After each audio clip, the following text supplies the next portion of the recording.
Well, the opening shot of Hereditary has us bemused from the start. A camera pans into a house, into a room which is obviously an art studio of some sort, in which model homes and other buildings are being created.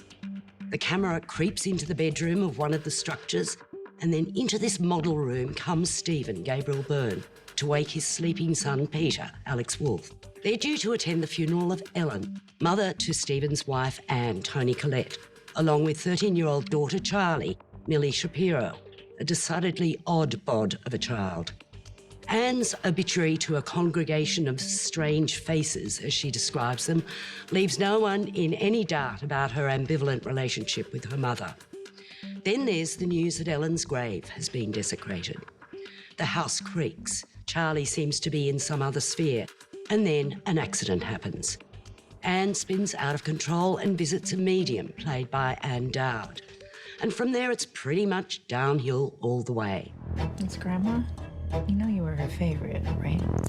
Even when you were a little baby, she wouldn't let me feed you because she needed to feed you. She was a very difficult woman, which maybe explains me. I recognize you from your mother. What? Sometimes I swear I can feel them in the room. She isn't gone. This debut horror film from writer-director Ari Aster has a bravura and brave performance from Toni Collette, and also from Alex Wolff, who's been racking up impressive credits in a number of films. Gabriel Byrne and Anne Dowd are also effective. Hereditary has its own unsettling pace, enhanced by Paweł Pogorzelski's cinematography and designed by Grace Young. The reference to Greek tragedy, are men felled by fatal flaws or merely by destiny, alludes to the film's title. This is a strange, creepy film that didn't exactly have me hiding under the seat, but it certainly features some outstanding talent, both in front of and behind the camera.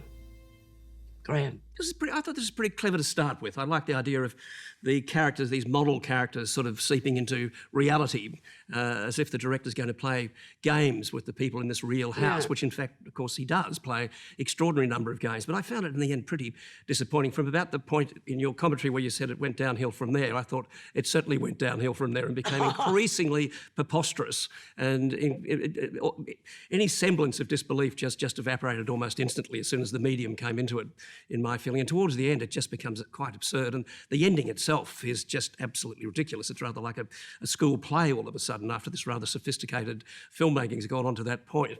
It just didn't make any sense. I know horror films are not meant to make sense necessarily, that they're kind of like, they give us a chance to rehearse our fears in many ways without us having any sense of being or possibility of being hurt in real life. So I thought, you know, there's a lot of kind of nice horror film moments in it, but in the end, the preposterousness of the whole premise just left me totally cold, as I suspect it will with many audiences. I think there is a coherency, actually, in the screenplay that, you know, leads towards that end. And I actually, I went along with it. I thought it was preposterous in a lot of ways, but all film is. I mean, it's all creating ideas and images and stories, you know, that expect us to go along with them. And I went along with it.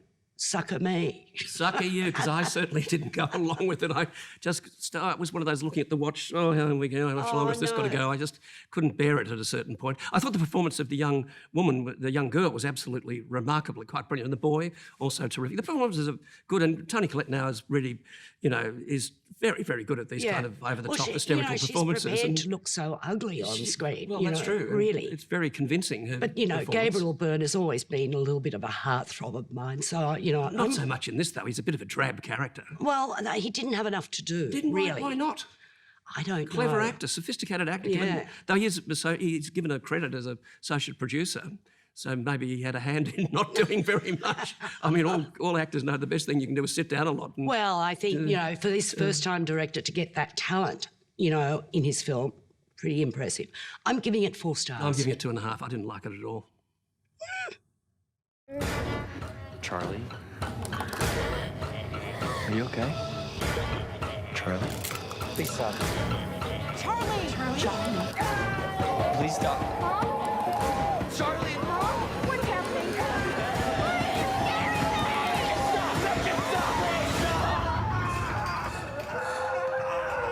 just don't want to put any more stress on my family.